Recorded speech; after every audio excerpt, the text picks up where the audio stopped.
Randina batu kilokera 0748918901 na kinyaturi live Facebook irani Meru TV Kenya, YouTube ni Meru Digital. Mteninka ni ingwata nilite na mutaalamu ndani ya studio yetu Betikiria Dumwati Ogeni. Karibu sana daktari. Asante sana. Uko aje? Niko poa. Naomba utazame hii kamera, usalimie mtazamaji wa Meru TV, mwambie jina lako, taaluma gani na pia unafanya na pia hospitali yenyewe unafanya nayo kazi. Habari zenu watazamaji. Kwa jina naitwa Daktari Protas Wafula Nyongesa. Mimi ni daktari wa tuseme wa mambo ya kizazi. Nafanya kazi na Life Care Hospital Meru.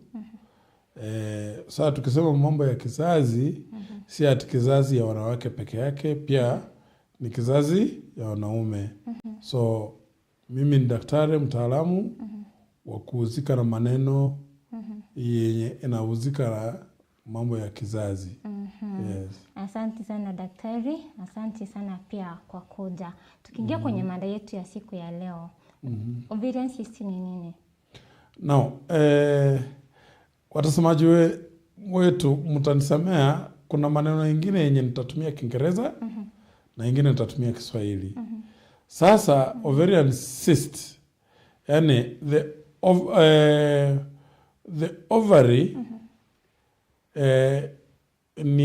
it's what I can say is an important organ. It's an endocrine organ in a woman's reproductive system. Because ukiangalia the system, the anatomy, yani vile maumbile ya mwanamke, vile mekaa ya kizazi, kunayo the ovary, kunayo the uterus, kunayo the fallopian tubes, na kunayo the cervix, na kunayo the zingine senye sitataja sana. Yeah. So but the ovary is the major organ in a woman's reproductive system. So the ovary is an equivalent of a male's testicle. So kwa Kiswahili wewe utajua vile unaweza kuiweka ili watazamaji wetu waelewe. Lakini the ovary is the equivalent of a testicle in men. Okay? Now, the ovary, mayai, yani binadamu, acha niseme, binadamu anatoka kwa the ovary. Because the ovary ndio inabeba mayai. Sasa, the ovary kazi yake, vile mimi kazi yangu ni ya udaktari, the ovary kazi yake ni ya kutengeneza vitu inaitwa cysts kwa Kiingereza. Yani cysts ni kama mifuko ndogo ndogo yenye inapatikana juu ya hiyo ovary ama ndani ya ovary. Okay? So ukienda kwa hospitali alafu daktari apike picha ya tunaita pelvic scan chini ya tumbo, aseme uko na ovarian cyst. Ujue tu kwamba hiyo sio ugonjwa hasa, because kazi ya ovary ni ya kutengeneza hizo cysts. Lakini kufafanua zaidi, tunakawanya hizo ovarian cysts mara mbili. Okay? So one can say, what's a cyst? A cyst is a sac, yani mfuko filled with fluid. Mfuko yenye imejazwa maji. Lakini ndani ya hiyo mfuko pia kuna sehemu kadha wa kadha. Okay? Sasa those cysts, kuna zenye tunasiita functional cysts. Those are normal cysts. Or physiological cysts. Then kuna cysts zenye tunaita pathological cysts. Okay? Yani cysts zenye labda silikuwa mzuri lakini sikakeuka kuwa ugonjwa. Unaelewa? But sasa sisi madaktari tuko na criteria ya kukawa cyst yenye iko normal na cyst yenye iko ya ugonjwa yenye imebeba ugonjwa. But sasa wacha niongelee mambo ya cyst yenye iko normal kwanza. So mwanamke mwenye amefika ile age ya kuzaa, yani a woman in a reproductive age group. That is from the age of 13, sometimes 12, up to the age of around 45. Sometimes now we are going up to 50. Okay? This woman, any woman who is having periods, yani mwanamke yote mwenye anapata damu ya hedhi ya mwezi, every month, huyu mwanamke anatengeneza cysts. Okay? Sasa hizi cysts ndio zimepepa mayai ya kutengeneza binadamu. So, hiyo what we call the menstrual cycle, yenye in most women is 28 days. Inakuanga na cysts aina mbili. Kuna cyst yenye inaitwa follicular cyst. Na cyst nyingine inaitwa the luteal cysts. Sasa wakati periods, wakati zinaanza tu namna hivi, wakati unaanza periods, wakati damu inatoka hivi, the follicular cycle inaanza. So hiyo follicular cycle ndio imepepa hizo cysts zenye tunaziita follicular cysts. Na those follicular cysts ziko na mayai. Okay? Umeelewa? Sasa one of those follicular cysts itakuwa kubwa, itagrow ikifika the 14th day, yani 14 days from the start of the periods. Kwa kawaida, but not every woman, kwa kawaida hiyo cyst inapasuka, alafu ina release yai. Ikisha release yai, ilo yai litapake hapo kwa masaa 24 likingojea mbegu kutoka kwa mwanamume. Okay? Sasa hiyo mahali penye hiyo yai limetoka, hiyo cyst inakuwa converted into what we call a luteal cyst. Hiyo luteal cyst itakaa for another 7 days. Kama mbegu ya mwanamke haitatokezea, ya mwanamume haitatokezea, ili mwanamke apate mimba, hiyo cyst yenye imekaa hapo for 7 days itakufa, natural death. Itakuliwa na the enzymes za mwili. Alafu after another 7 days mwanamke atapata hedhi. Okay? Alafu hiyo hedhi, alafu sasa atapata periods, alafu the process repeats itself. But sometimes, okay? Sometimes is of what we call those follicular cysts. Zenye zimepepa mayai, they don't mature, yani they don't grow to maturity. Zinaendelea kuweko. But zinakuwa ndogo, zinaendelea kuweko. Na hizo cysts, si ati zimekaa tu hapo, hizo cysts ndani yake kuna cells zenye zinatengeneza hormones. Hizo hormones za wanawake zenye tunaita estrogen. Okay? Sasa hizo cysts sometimes zinaweza kupersist, yani zinaweza kuendelea, alafu zinaanza kugrow, and they can become very big. Okay? And then when they become big like that, ndio tunasema sasa zimeanza kuwa pathological, zimeanza kuwa za ugonjwa. Okay? Alafu pia hiyo cyst mahali penye yai imetoka, we call them luteal cysts. Sometimes those luteal cysts pia zinaweza kupersist. Badala ya kupasuka na ipotee, iliwe na enzymes za mwili, ina persist, alafu ina grow, inakuwa kubwa. Alafu sasa ikiwa kubwa namna hivyo, it becomes what we call pathological. Okay? So sometimes it grow more than 8 centimeters in diameter. And then it needs to be removed. Because we know that once it grows beyond 8 centimeters or 10 centimeters, there are some who say 10 centimeters, kuna wengine wanasema 8 centimeters. We know that it cannot, sometimes itaendelea kuwa kubwa na it cannot, haiwezi kumezwa na mwili na itahitajika upasuaji, because usipoitoa inaweza sometimes kuchifiringa itwist, alafu mtu apate kitu inaitwa ovarian torsion. Daktari, kabla tuende kwa madhara, Yes. naomba utueleze ni nini husababisha ugonjwa wa ovarian cyst. Sasa unajua ugonjwa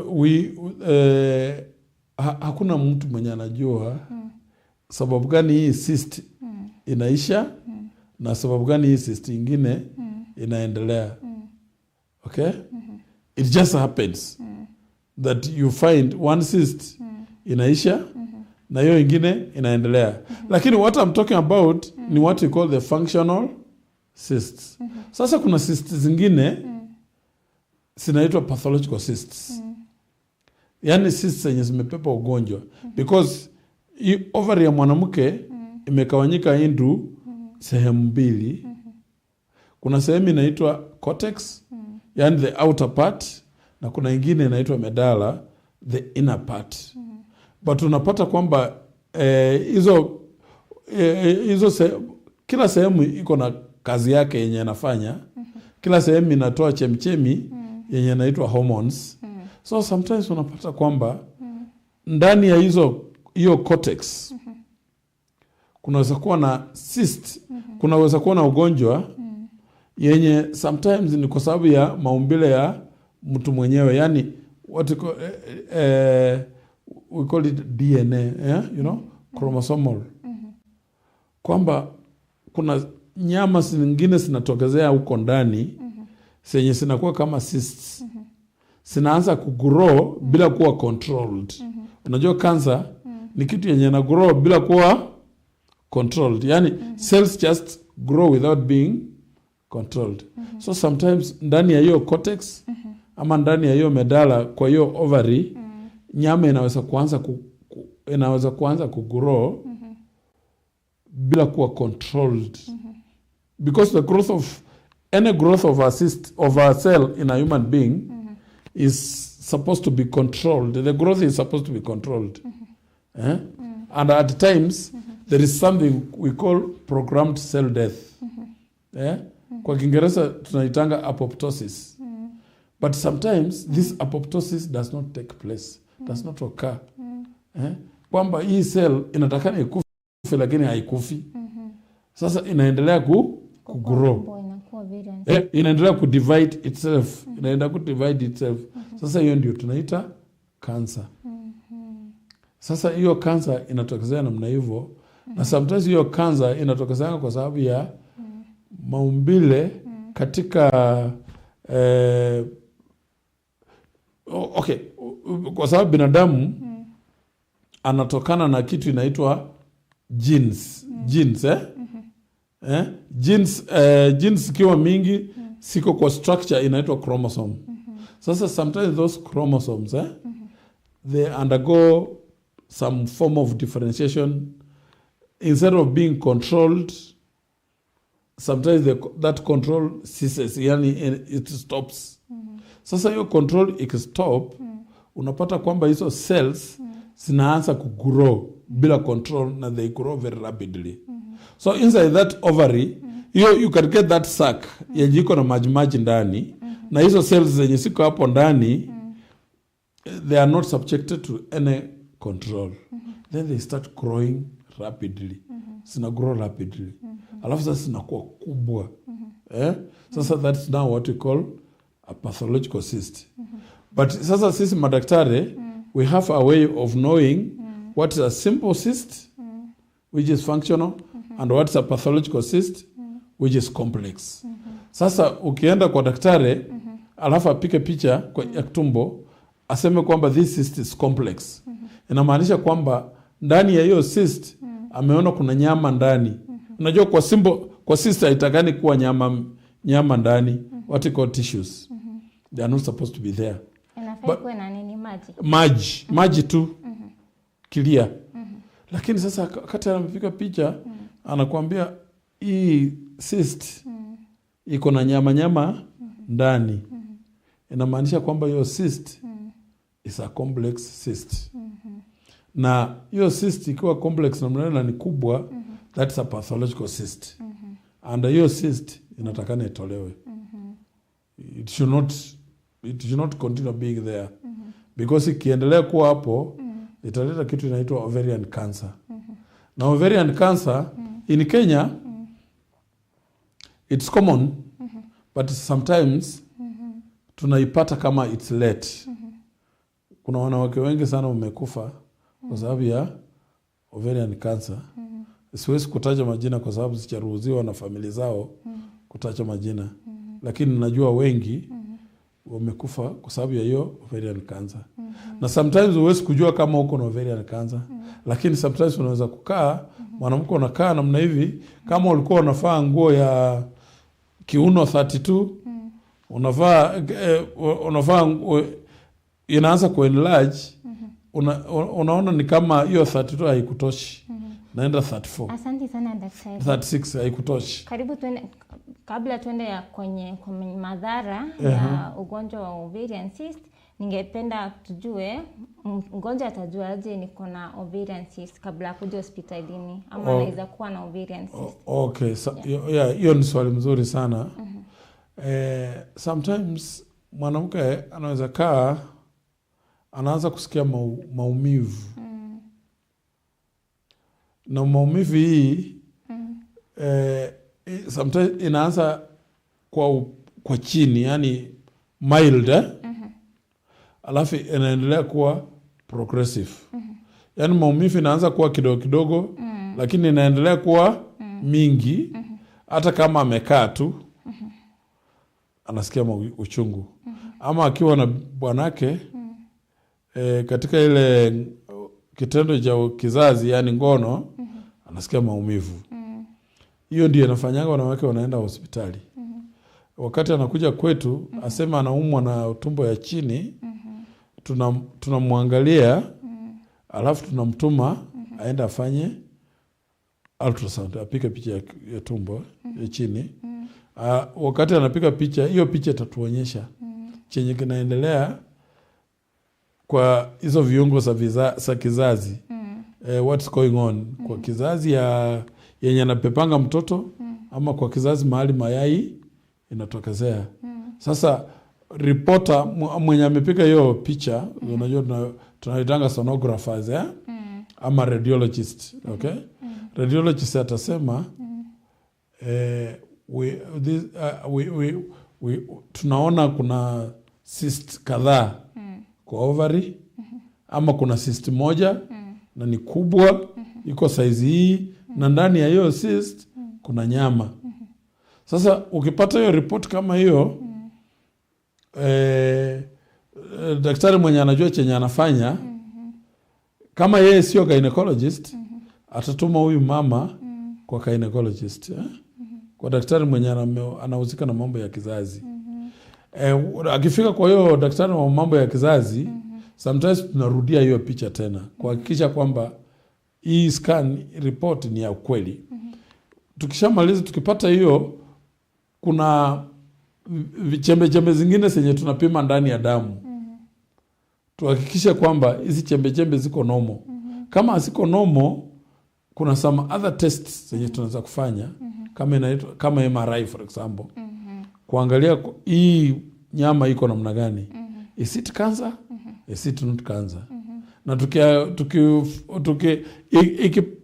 hiyo vile tunafanya all those tests, kuna index fulani yenye huwa tukitumia,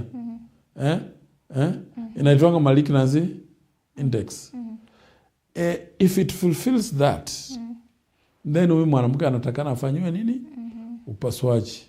Lakini for us, rule of the thumb is that any cyst, whether it's simple or complex, yenye iko 8 to 10 centimeters in diameter, hiyo cyst inatakana ifanyiwe upasuaji, itolewe. Because tunajua kwamba haitapotea yenyewe. Lakini any cyst yenye iko below 8 centimeters, sio lazima kwamba huyo mwanamke afanyiwe upasuaji. Tunamfuatilia. Kwa mfano, daktari akisema kwamba hii cyst yenye nimeona kwa scan is 7 centimeters is simple. Yani ni iko na maji tu peke yake. Sio lazima tumfanyie upasuaji. Tutaambia mama rudi after 2 to 3 months. Turutie picha. Lakini akituambia kwamba iko 7 centimeters lakini iko complex. And it's causing pain. Na sometimes they have to describe how complex it is. Because sometimes anaweza kusema naweza kuona meno, kuna bone, kuna nini. Hiyo lazima ifanywe upasuaji, itolewe. Kuna dawa zenye mtu anaweza kunywa badala ya kufanywa upasuaji? Sasa hakuna dawa ya kutibu cysts. Hiyo ndio watu wanatakana waelewe. That is a very common question. Na ni vizuri umeuliza. There is no drug to treat the cyst, but there is a drug to prevent the cysts from growing. Sisi kama unanielewa hapo? Hakuna, kama already there is a cyst, lazima ufanye upasuaji. No, sio, it depends on the criteria. Kama sio kubwa sana tunaiobserve, tunaiangalia. Alafu tutarudia scan. Lakini kama ni kubwa tutaitoa. Lakini kama si kubwa sana tunakupatia dawa. Hii dawa ya kawaida ya family planning yenye watu wengi wanatumia, microgynon, Femiplan. Unaona? Hiyo dawa inazuia cysts zingine zisitengenezwe. Ina suppress, yani it suppresses the formation of other cysts. Alafu hii cyst yenye tumeiona inakuepo, but we want to observe it. Tuone kama ita grow ama ita reduce in size ama itapotea kabisa. So tutakwambia tumia hii dawa ya family planning kwa muda wa miezi 3, alafu rudi tupige picha tena tuone kama hii cyst bado iko. Kama unatumia dawa ya family planning alafu after 3 months urudi na tuone hii cyst bado iko na ni kubwa, labda ime enlarge side, hiyo itahitaji upasuaji. Asante sana. In most cases they disappear. Kwa sababu ya muda, ningependa tuelezee kwa kifupi ni mambo gani yanaweza weka mtu kwenye hatari ya kupatwa na ovarian cyst. Now nataka watazamaji wangu wanielewe vizuri kabisa.